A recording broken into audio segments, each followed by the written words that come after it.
What's up, everybody?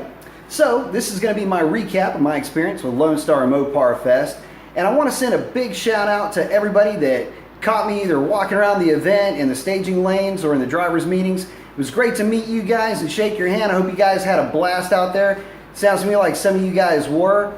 And if I did get a chance to talk to you, post up in the comments. Let me know how you did. Interested to see if you guys had the same results that I did throughout the day. Now, I was only able to stick around for the test and tune portion of the event. I did have to leave a little bit early, but I did get a chance to get a time slip out of the day, so that's what I'm here to chat about. The other thing I want to say is Lonestar Motorsports Park did a great job putting the event together. Track prep was fantastic. It was organized very well, so again, props to them. They did a great job. So let's get into those numbers. Yes, it did cut an 11.9 time slip. I don't know if this will focus in or come through. Hopefully that's focusing the right way. You can at least try to make it out. This is your pause moment. So it did go 11.95 with a 9 at 114.35 miles per hour. Ran the car full weight except for that air pump, but it did have that speaker box in it and a full tank of gas. Mods to the car, they are Hellcat intake, Hellcat filter, brake duct mod, and Pike's Performance tune, and I'm running on a set of Mickey Thompson drag radials, 275/40/20s on the sides. The pressures that it liked, man, this car was liking 25 PSI pretty much all night, so that's where I kept it. But again, let's get back into those numbers, kind of give you guys some analysis of what I was able to see. First of all, the 0 to 60 on that pass was 3.7 seconds, and that's pretty cool. I was kind of stoked when I saw that. After I made the run, I scrolled through real quick. Before I got my time slip, I saw that 3.7 second 0 to 60 and thought, this is going to be good. But I want to get into the DAs a little bit. Throughout the course of the day, the DAs changed quite a bit. Mainly had to do with temperature. And on that 1195 pass, the density altitude was 1,325 feet. As the day went on, the DAs did go up, as you may imagine. It's Texas. We're coming on the tail end of summer, so you can expect it to start getting hot pretty quick. Now, getting into those DAs, though, I just want to couch these by saying that the DA doesn't always tell the tale.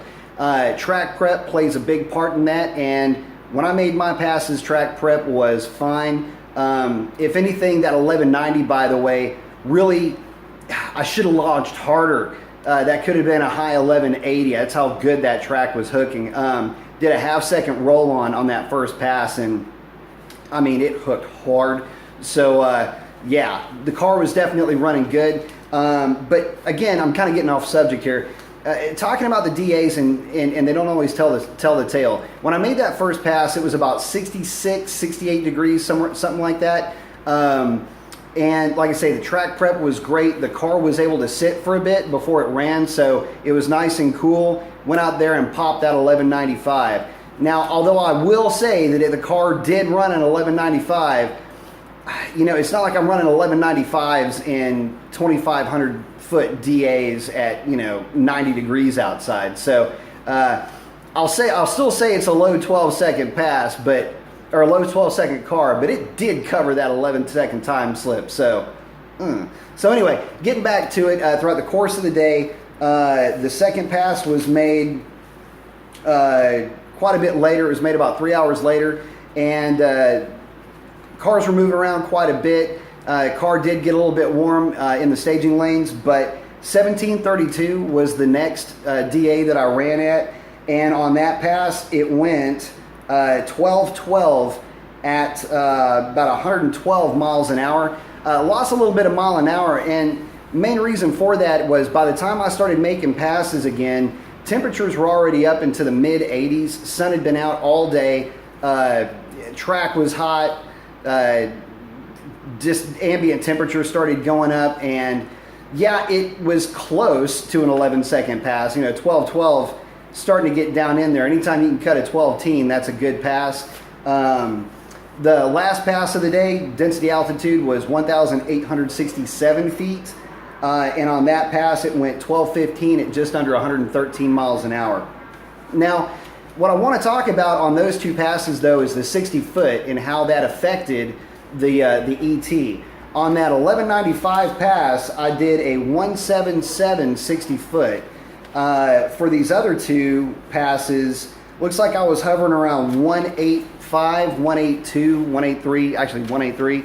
So getting into that, you know, there's a correlation from 60 foot into how your ET is actually gonna correlate to your 60 foot, and basically is whatever you gain on a 60 foot, you can double that reduction on the top end of the track.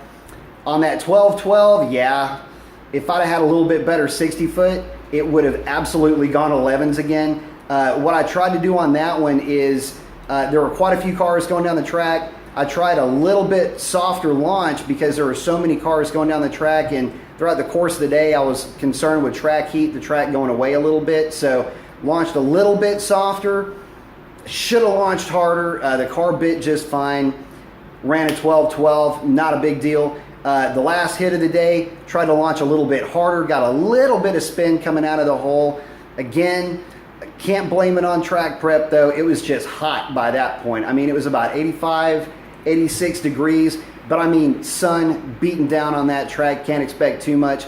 Got a little bit of tire spin in second gear on that last pass, but hey, had a blast. Car ran some great numbers, and I will say this, everybody that I had a chance to visit with, awesome folks. There were some amazing cars, by the way, in that show and shine. And getting into that too, you know, there were some great nostalgic cars, you know, period cars, a lot of, you know, stock restorations, some very stock looking resto mods, which there's a couple that I really wish would have been running at the track because that'd have been a real treat to watch.